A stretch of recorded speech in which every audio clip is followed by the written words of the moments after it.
Sati man disiwa guy. Yes, done again. Real Joes man. Saga them, ziggy them. Family.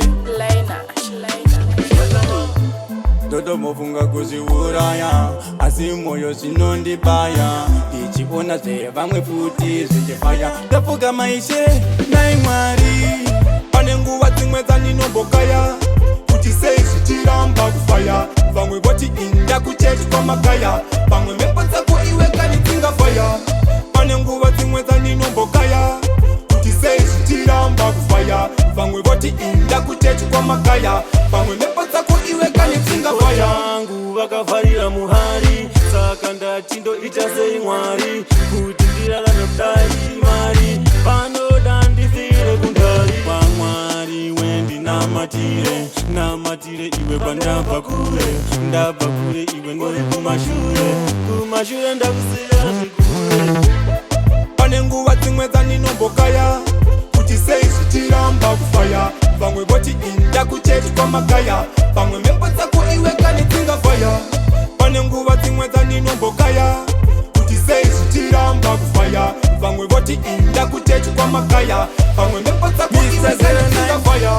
Toto mofunga kuziuraya, asi moyo sinondibaya.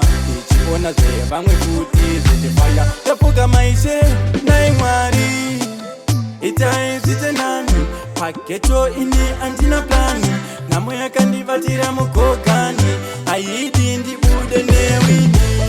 Pane nguva dzimwe dzandinombokaya kuti sei zvichiramba kufaya. Vamwe voti inda kuchechi kwamakaya, vamwe mhepo dzako iwe kani dzingafaya.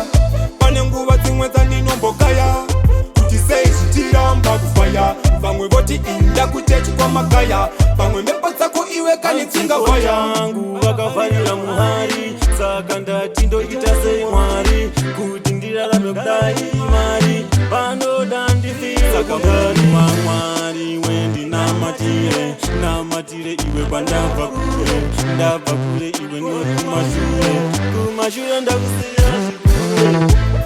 Pane nguva dzimwe dzandinombokaya kuti sei zvichiramba kufaya. Vamwe voti inda kuchechi kwamakaya, vamwe mhepo dzako iwe kani dzingafaya.